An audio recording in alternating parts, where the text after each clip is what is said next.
Good morning or afternoon, I guess, depending on your time zone. Thank you so much for joining us today. My name is Molly Hilligoss, and I am the Network Director with Welcoming America. I have the pleasure of welcoming you to today's webinar. This is part 2 in a series sponsored by Welcome.us called Preparing for Arrivals. And this is a webinar will take us through the process of preparing for the arrival of newcomers and welcoming them to provide guidance on the resources that folks can connect with locally.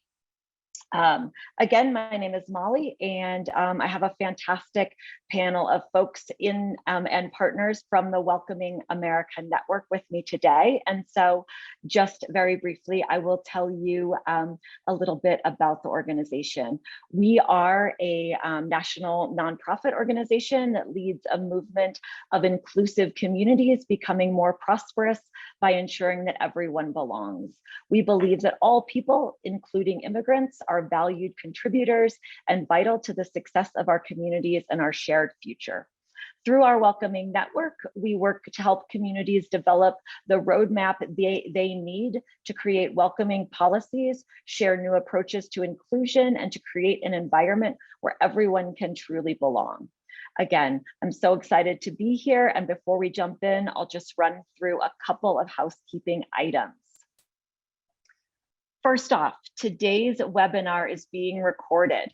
The chat is disabled. However, you are welcome to submit a question at any time using the Q&A function in your Zoom toolbar. We're really working to provide a safe and supportive environment for all participants. And we just want to let everybody know that we will remove any attendees who engage in harassing, offensive, discriminatory, or threatening behavior. Again, thanks so much for joining us. And now I'm going to introduce just an incredible panel of folks that we have joining us today. So first off, we have Kate Ayers, who's the Executive Director of Reestablish Richmond from Richmond, Virginia. Second, we have Fatima Dirie, who is the Policy Advisor for Refugees and New Americans in Salt Lake City at the Salt Lake City Mayor's Office in Salt Lake City, Utah. Third, we have Krystal Reyes, the Chief Resilience Officer, the City of Tulsa in the Office of the Mayor. Joining her from Tulsa, we have Rabbi Daniel Kaiman, and the Rabbi at Congregation B'nai Emmanuel, also Tulsa, Oklahoma. And finally, we are joined by Naveed Saifi, who is the English as a Gateway for Afghan Newcomers Instructor with the National Partnership for New Americans, also known by our friends as NPNA. All right, now I'm going to ask everyone to share just a little bit about their organization. And I think, Krystal, why don't we start with you? We're really just asking you to briefly share about your role and why welcoming newcomers is an important part of the American experience.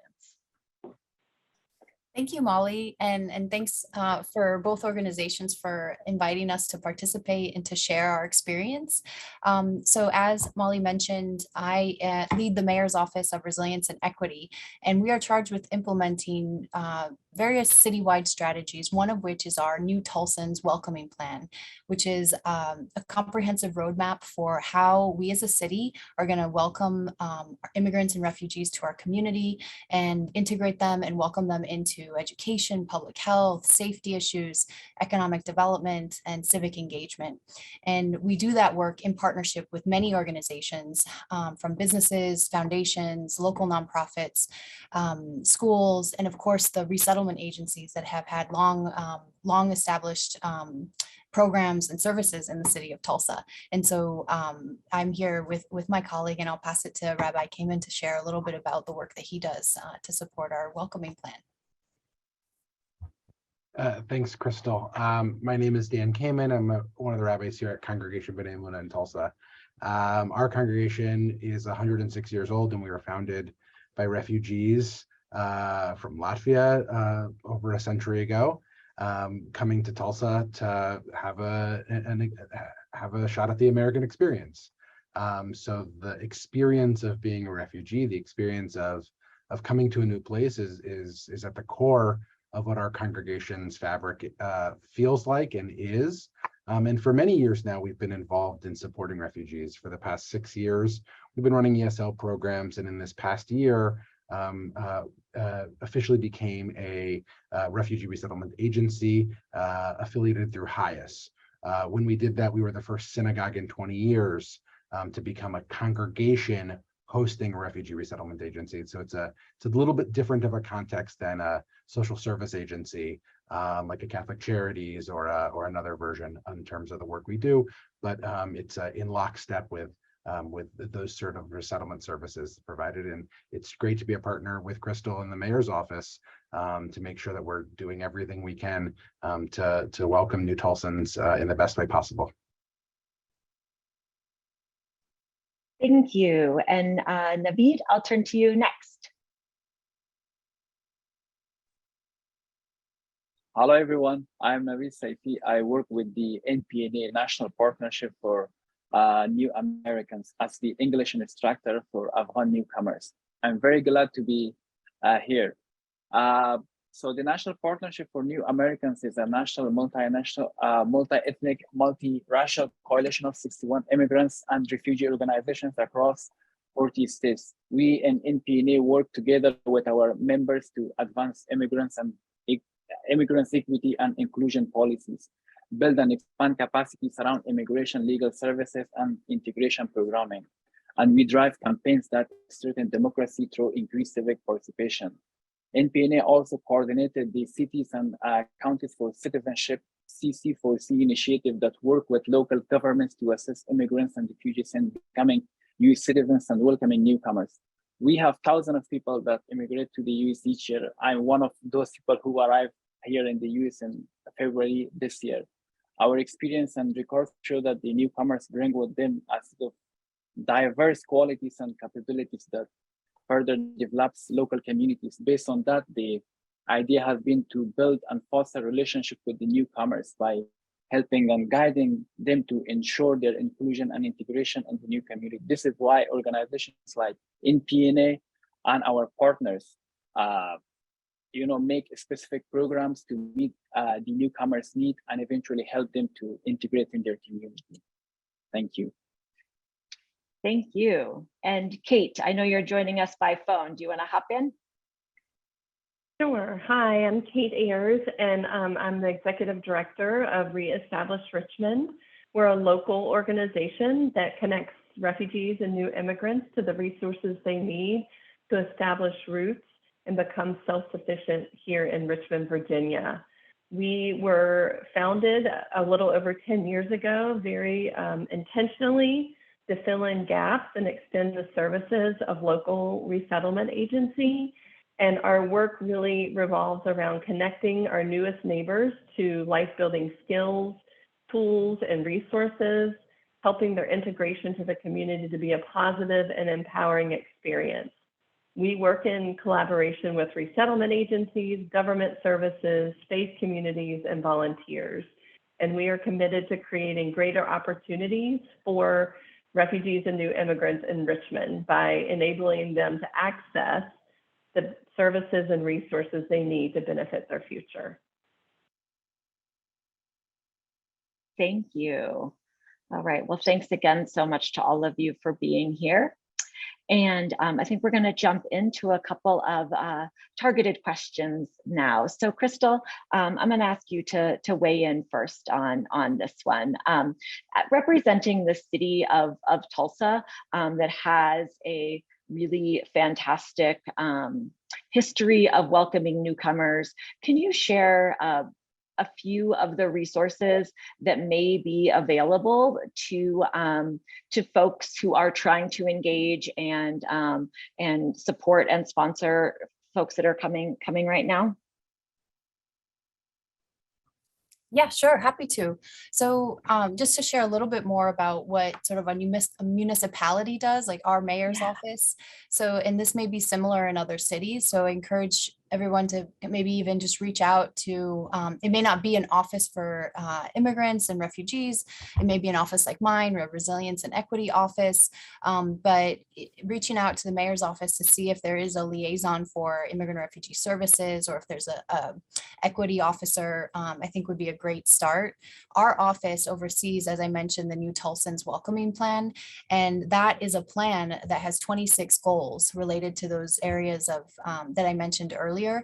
And we're working with partners in each of those goals to implement various programs, policies, services, practice changes, everything from a language access policy for the city of Tulsa to a program to support internationally trained immigrants who are trying to get back into fields that they've been trained in, but don't have certifications here in the US. All of those we do in partnership with, and I'll name a few so you can maybe, so others can maybe think about what types of partners would be great to connect with. So we've partnered with our local WIOA, so our Workforce Investment Board. We've partnered with our local community college on English as a second language classes.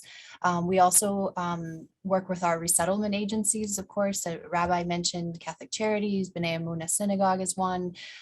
We also have a case management agency, so there might be something like that similarly in other cities where after the first 90 days of settlement, there's another agency here in Tulsa that works with families up until 5 years, and of course beyond that. And so that's our local YWCA. So really, there's probably many on-ramps for individuals in communities looking for resources. But your local mayor's office and equity office may be a great place to start. Thank you. And I know, Kate, you and the folks at Reimagine Richmond are really playing this fantastic intermediary role in your community. Would you mind sharing with us a couple of the resources that you all can provide and that you all hope that other folks might be looking for in their communities? Yeah, sure. Thank you so much. Yeah, Reestablish Richmond. One of the things that I'm most proud of is sort of the connections that we've been able to make. And I think those connections are multi-layered. And so when you start with the larger community who is wanting to provide sponsorship and connection, we are connecting volunteers in the community to resources that they need to help newcomers. And we do that through a variety of ways. So on our website, we have a pretty extensive volunteer resource part of our website that gives lots of resources sort of and those are specifically for our, trained and supported volunteers. But then for the community at large, we hold bi-monthly refugee dialogue meetings and invite all of the community partners, all the public and private groups, faith communities, key volunteers to that space to provide connection and opportunities for networking, as well as ways for people to possibly partner and collaborate. I think when you get even down, further down to connecting clients directly to those resources, we work really hard. Every week, we're constantly within our staff, and I think this can be replicated with sponsorship groups as well. We review new resources that we found on a regular basis, and we really not just look at the resources, but we really try to work through them so that we know that if there's a service being offered at a community agency, before we connect a client to that resource, we've already done the work of calling and finding out how does the referral process look like? What is the wait list if there is one? So I think that community sponsors, when you're looking at gathering resources, it's, finding and communicating what those resources are, but also figuring out, asking lots of questions to figure out how you or the clients can best access those community resources. Absolutely. Thank you. That's so, so helpful. And we know from across, from a national perspective that securing affordable housing for newcomers is really one of the biggest challenges that folks are facing across the country. And like to just spend a little bit of time chatting about how you all are are coming up against that challenge in your community. And so I think I'll turn first to Krystal and Rabbi Kaiman, and I'd love to hear from you all how you all are working together, how refugee resettlement and organizations are working with the city to try to tackle some of these really challenging issues around housing. Well, I can start a little bit, but I really would love to defer to Rabbi on how they've actually housed individuals. Yeah. Just done an amazing, work to coalesce all the resources for that. At a kind of higher system-wide level, in the city of Tulsa, we were able to secure rental assistance funding to support basically rents for at least 15 months for our newcomers. And so that just eased a burden when we were really looking to make sure people weren't spending months and months and months in hotels, and we were able to get everyone into apartments and homes. And so that was something that was a great funding and resource, and a partnership with the rental assistance programs that we're able to administer those funds, and that includes utilities assistance as well. We also locally have a affordable housing trust fund that has shown interest in supporting, creating a supply of housing, and that's also under an umbrella that houses our landlord tenant resource center, and we have a Gold Star landlord program. And so we actually have a network of landlords that we can reach out to, and that have reached out to us offering rental units or homes that are available. And so there is sort of kind of system-wide efforts that we put in place, but it really has been a collective effort to house in the city of Tulsa, which is almost 1,000 people that have arrived. Yeah. It's all the resources that Krystal mentioned, I think, have been absolutely essential in Tulsa being able to respond the way it has to the needs in the community. I'll start by saying I don't like moving, and I don't know how many of you like moving either, but it's like just no fun. You have to find a new place. There's just a lot of work of moving furniture, moving a couch upstairs. Like, who wants to do that? And so I think one of the things we acknowledge in our work, and I think resettlement agencies all over the country do this, is that we do this work, we find homes and we find places for people to live because we really believe in the mission of what we're trying to do. Like, we really believe that our job is to make sure that when people arrive in our city, that they experience warmth and hospitality in the best way possible. Sometimes I describe this to myself and to others in our communities that, if you're moving to a place and you had a cousin who happened to live there, we're the cousins. And we are the people who we want to be called on to help navigate that. And so on a practical level, I think that comes through for us as a agency and as a community through the relationships we hold with landlords, the relationships we hold with neighborhoods, and with people who live in areas. And it hasn't been simple to find places. Sometimes the need is very quick turnaround to find a suitable home for someone who is arriving quite quickly, and finding a landlord who is willing to risk their own investments for someone they don't yet know. Can be a little bit intimidating. For us, in the work we've done, almost 90% of the homes that we've put people in, that we've helped connect people to, are owned or managed by people who we're in longstanding relationships with, that we know already. And if we can be the link to help people navigate language between each other or cultural sensitivities, then we're being successful. I mean, there's some anecdotes I could share just very briefly. We were moving a family into a house in North Tulsa about this is now months ago. This is probably last November or last December. And the landlord, when they gave us the keys to set up the home, said, "Good luck with the neighbor next door." They've been historically, terrible to their rental neighbors. Anyone who was living there, not matter. And so we went across the way, introduced ourselves, spoke about our agency as an organization working with these clients who had yet to meet, and told their story. They happened to be a family coming from Afghanistan. The family who was receptive to hear that that's who was coming, was grateful to have the phone number of someone who they could call and talk to if there was some need. And after describing the situation, it turned out that the daughter had served in Afghanistan, and that there was a strong tie to the U.S.'s relationship with that country. And the first morning that the family lived in that house, they received a basket of eggs from the neighbor's chickens.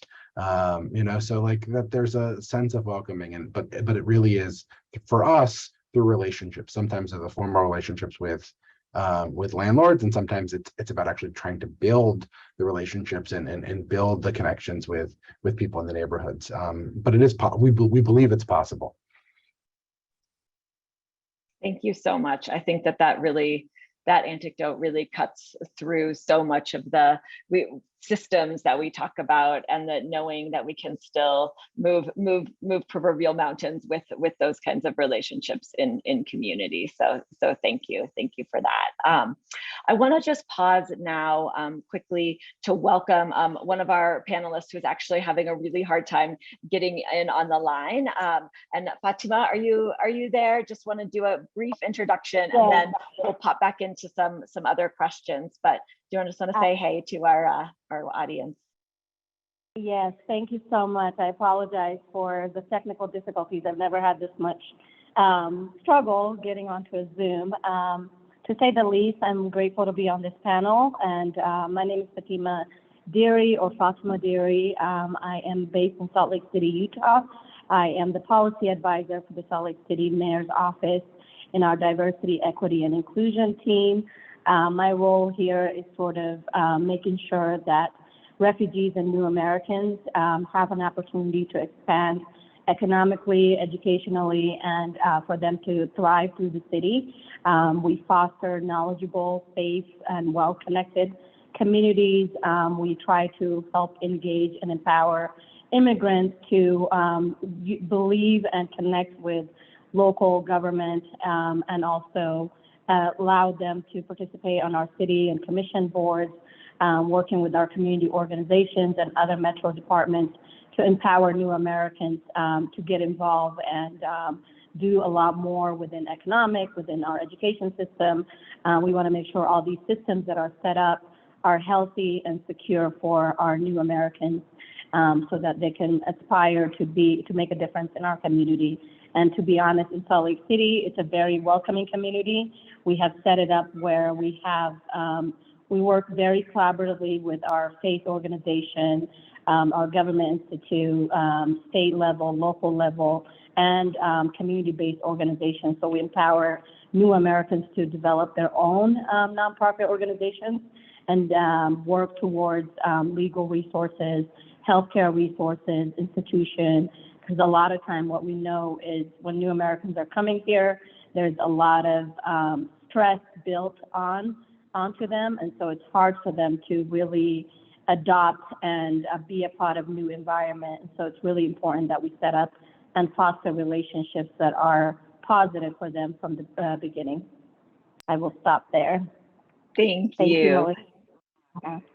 Yeah, so we were just, diving into one of the largest issues that folks are facing, which is around housing. And I want to, be real brief, but I'd like to ask Fatima, you or Kate, just to jump in and share maybe a unique initiative that you would like to briefly highlight, or a resource that you think has been really helpful for folks in securing housing in your communities.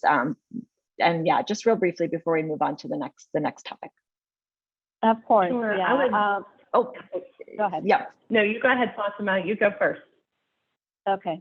So we have actually developed a volunteer-based program called the Know Your Neighbor Volunteer Program. And what this program does is it matches new Americans with the mainstream community members. On one of the unique things that has happened, we have had like state legislature officials come in and join the program to have conversational classes with refugees and new Americans. And from that, they developed a bill that supported new immigrants with driver's license, also educating landlords to understand before refugees arrive, what do they need, what type of documents do they have, working with our case managers. So we have like a fact sheet about who refugees are. And also we provide cultural orientation classes or cultural celebration where communities can come in and educate landlords about their cultural norms, their challenges, their barriers. And with that, I think what it does is like we have a really well-established community-based understanding. And then these landlords and different community housing vendors, they're seeking out and saying, hey, we have a property available. Do you have a family that's willing, or a volunteer that's working with a family that is in need of moving? And then we try to also work with our disability rights community. If a refugee is being evicted or new Americans being evicted, what are some actions that they can know about their rights, and what could they do to overcome those challenges so they're not evicted and they don't have complications later on to rent or get into housing. So I think what it comes down to is it's really important that you sort of do a wraparound services with these community groups, landlords, different providers. And the other unique thing that we have in Utah is we have a monthly providers meeting where all organizations and entities are invited to come and share if they're having specific concerns with residents in their complexion. Then we sort of talk about it. We do an intervention. We go into the home and do home visits. So that way we're trying to prevent future evictions. And then we work closely with the landlords and case managers to alleviate some of that stress. And so I think it's just, it's following through and really not giving up. And I think that's been really successful for us. And so, yeah, that's what I would say that we do here in Utah to overcome some of the challenges around housing, around just general way for what refugees and new Americans to really thrive in our community. Thank you. I think building that infrastructure is so important.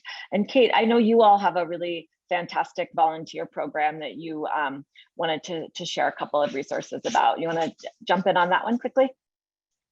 Sure. Just two really high level things about housing. We actually don't find housing directly for clients because we're not a resettlement agency, but two sort of lessons learned around housing. Number one, the relationship, I think, just to reiterate what the other panelists said, the relationship and maintaining contact with the landlords is really key in developing that long-term partnership.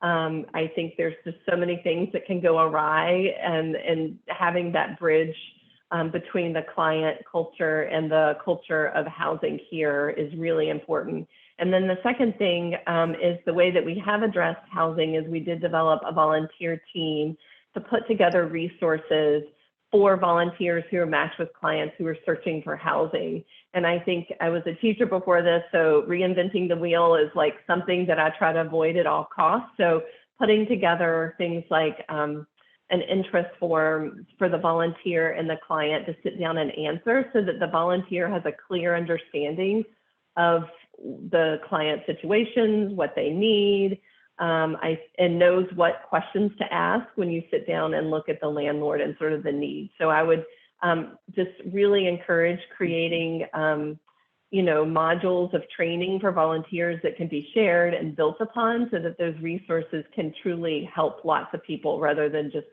everybody starting their housing search from scratch. Yeah. All right. Yes. Thank you so much for that. And I want to zoom out now and really bring you, Naveed, into this conversation. you lead the English Afghan New Arrivals Program for NPNA. And, from your broad experience over the past year or so, what should folks, sponsors, other supporters really be considering when they're preparing for the arrival of newcomers? What's your on the ground take on that for us? Our folks earlier shared that the biggest challenge is the housing one. But in addition to that, we have the newcomers worried about jobs and also about not being able to speak English. Also, we have to emphasize on the cultural differences. Many of the immigrants don't come from the same country, but they are so diverse in backgrounds and they have different beliefs that some of us cannot think about it. So for the sponsors and for organizations, it's important to first understand those specific, cultural differences, and based on that, prepare programs for them to serve them. From my personal experience, working with immigrants and refugees, and myself being a refugee, providing a phone with a stable internet connection for at least 6 months, is very important, because that way the newcomers will stay in touch with their loved ones back at home. And also this ensures that they do not feel overwhelmed by being in a new country, as they will have a point of contact and people to talk to, and also use the applications, the translating applications like Google Translate, to communicate, with people who are living in their areas. I have seen that many people are using from this application, and it is a great help for them. And then in addition to these, organizing a gathering where 20 or 25 newcomers can sit and talk with the same people from their country who already have spent time in the US can help tremendously. The reason is that people who have already settled here can help the newcomers feel confident, relaxed, and be aware of the opportunities that exist for them. It is also useful to create a group, for example, in WhatsApp or in Telegram, to help newcomers stay in touch with each other. Because once they go and find jobs, then in a way they are focused in that area, and they do not stay in touch with each other. They cannot see each other for a very long time. So creating a WhatsApp group for them to add all of them there would ensure that they are in touch with each other. They can talk. They can also share opportunities that they receive. And so the other important thing would be providing an awareness about the transportation in the US. Personally, my friend and I were locked in a room for almost 2 or 3 months because we did not know how to use the transportation system in the US. We did not have a MasterCard to open a bank account and then use Uber to ride to different places, and we didn't know anyone to help us with taking us to different places, and we wondered to go and catch buses, but we did not know the system because it's so complicated. And if we make a group and take them to different bus stations and tell them how to use bus systems and provide them bus passes, that would help them a lot. And also sponsors can launch programs that are tailor-made for specific purposes. For instance, creating a short-term course that will help the newcomers learn the use traffic signs and get their permits quickly. Several of the immigrants are looking for jobs that they already have a skill at, and that require fewer interactions for the first few months. By helping them get their driver license, it will unlock a bundle of new opportunities. For instance, becoming an Uber driver or working in Lyft or some other places. And also new immigrants will feel more welcome and feel at home if they are taken as a group to explore a few of the popular spots in their own community within the first month of arrival. Many of them, that arrive in here become curious to explore everything quickly. but they cannot do that due to several reasons. If we can help them to have a quick tour around the community, then it will go a long way. And in my opinion, and lastly, providing clothes and footwear become the most significant, especially during the winter. The US has a very harsh winter sometime, and many of these people are not aware of that. And when they arrive here, then they do not have the sufficient clothing. So it would be very important for sponsors, to work with the resettlement agencies to provide clothing and other necessary items to keep the newcomers warm. This would work very good if a quick survey is performed to understand, their clothing needs, and then clothes are distributed based on that. This is my point of view. Naveed, I think that if you created a checklist for all of us here, I think that would be super helpful, and for everyone on the line as well. I can definitely say that from our work at Welcoming America and within this building, the kind of welcoming infrastructure that you're talking about, where there are folks ready and willing and able to help navigate those barriers, can be really, really important. Well, thank you all so much for sharing some of your expertise. And in the interest of time, I'm going to move us over to the the Q&A part of the webinar. And there are already some questions in the queue, but please continue to submit if you are interested in us addressing some of those questions. So we'll have about 15 minutes or so for questions, and we're just gonna dive right in. Let's see. The first question is how best to deal with language barriers. And I guess, Krystal, do you want to talk about that? Because I think there are some things that city governments are required to do, but also like the ways in which you partner with nonprofits and service providers to tackle that. Yeah, sure. So yes, at the city level, most cities or a lot of cities have or are establishing language access policies. And so I think what's really great is that we have the data on what languages are most commonly spoken in cities. And so making sure that any critical documents, information, notices are translated into those languages is really important, and making a policy where then city employees know what's the process for accessing an interpreter or getting things translated is really important. And so that's something that we're in the process of doing in the city of Tulsa.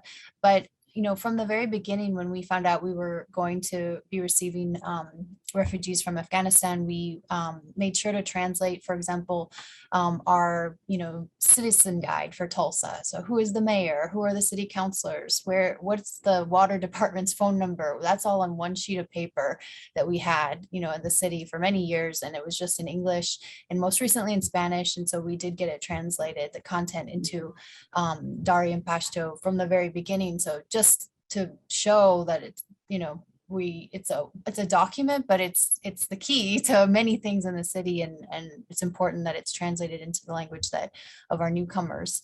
And then what we did as a city, we're not directly providing services, but we can convene providers in the city that are providing English language classes. So we convened all the providers from across town. So there are classes at the library, there's classes at Tulsa Community College, there are classes privately.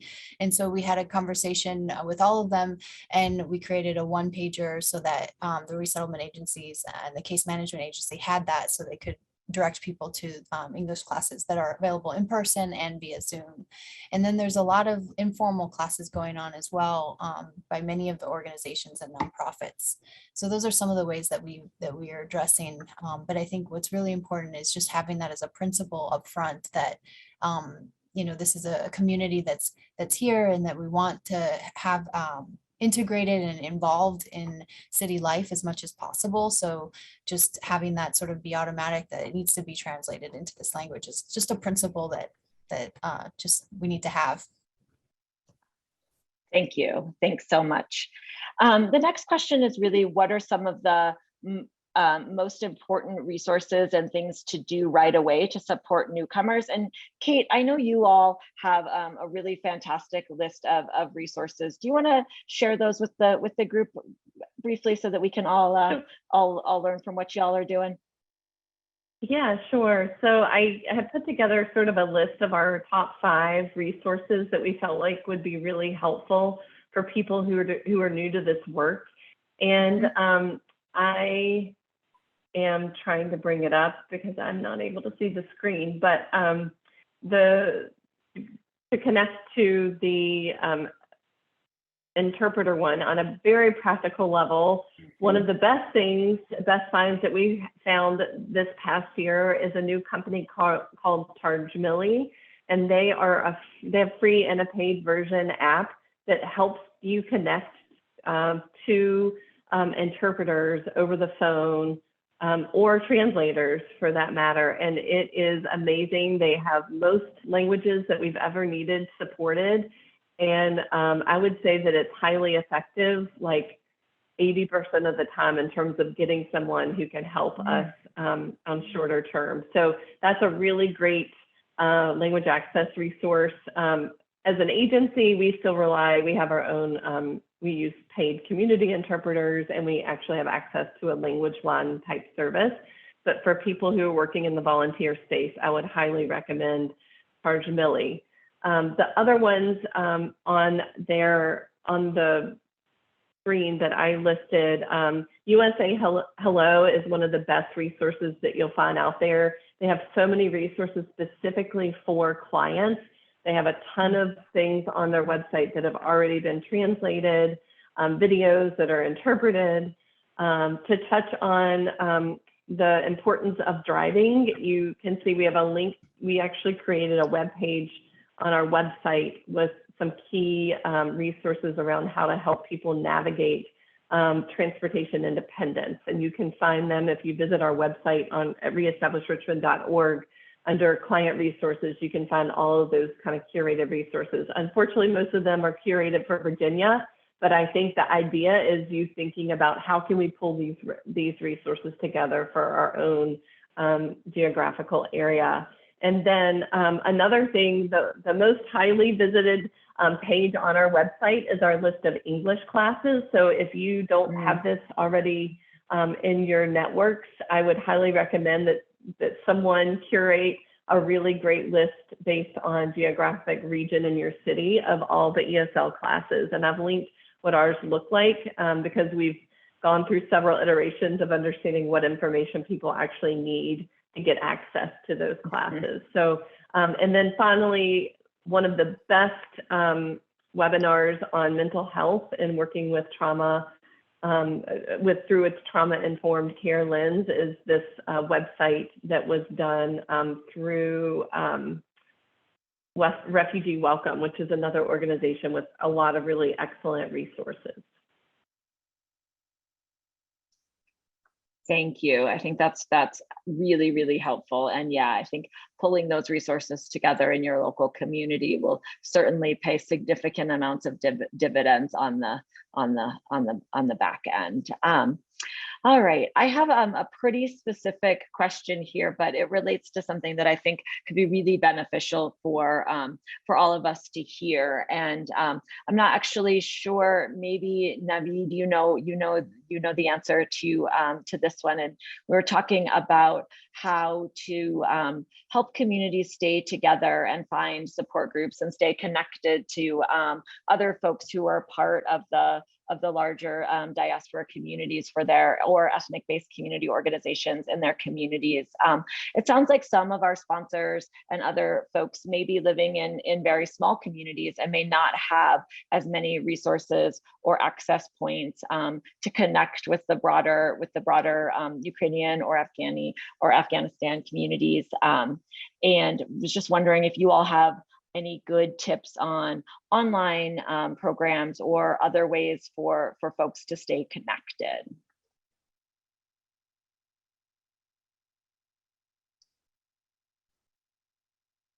I'll jump into this one. I think one thing we have done with our unaccompanied minors who are placed with oftentimes the mainstream community members sponsor them and they become their foster parents. So we have set up a social group network through like WhatsApp, as well as they organize picnics, monthly get-togethers, where these communities are sharing best practices, things that are working around challenges that they're having with their unaccompanied minors.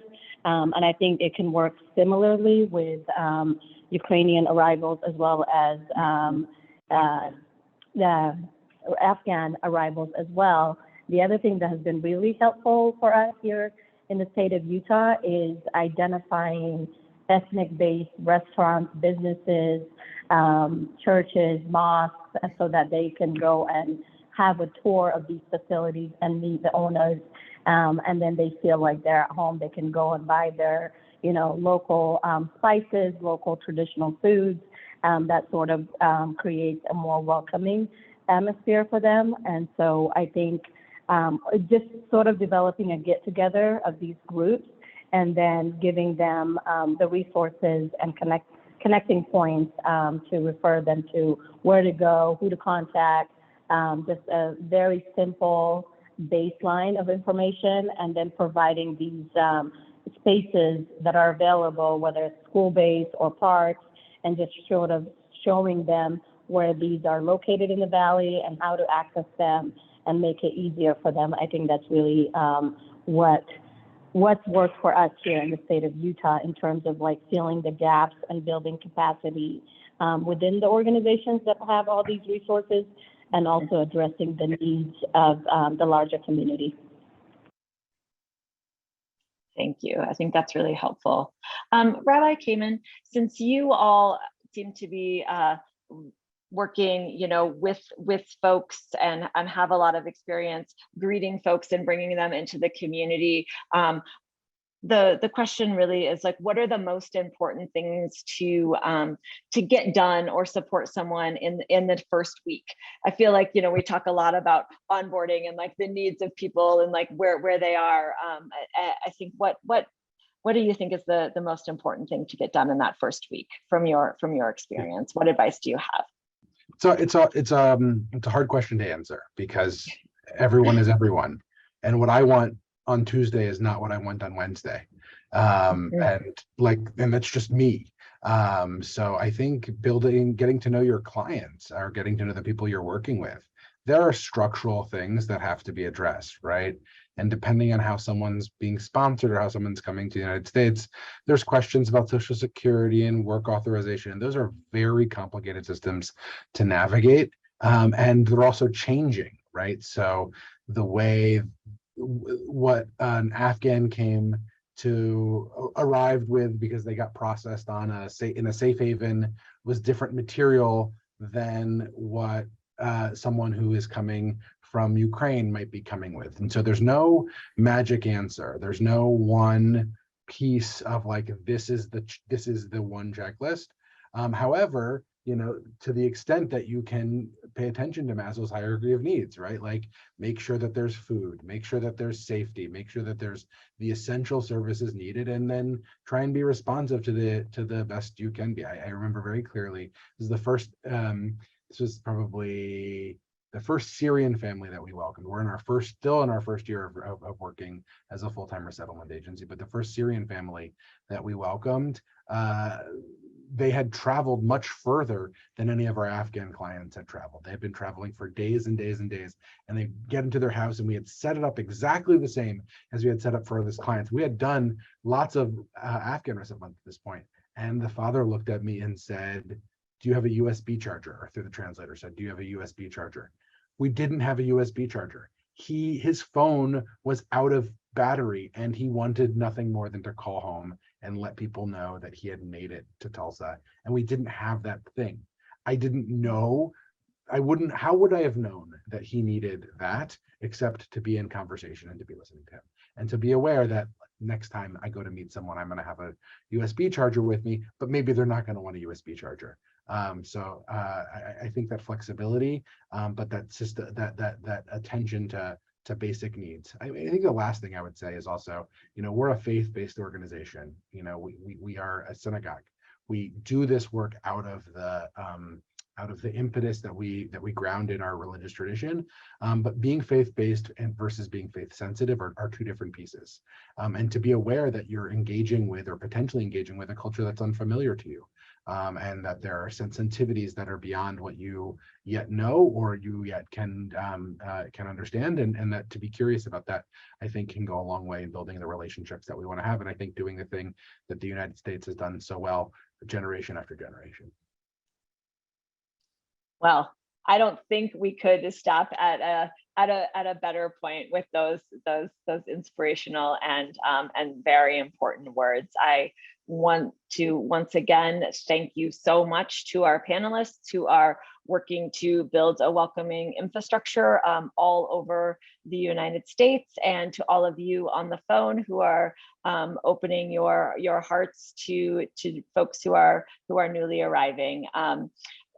Again, welcome.us is a fantastic partner to all of us here on the call, and we encourage you to keep showing up to all these fantastic webinars. And thank you to everyone for the opportunity to be here. Have a wonderful, wonderful rest of your afternoon, and we will talk to you again soon. Thanks again so much.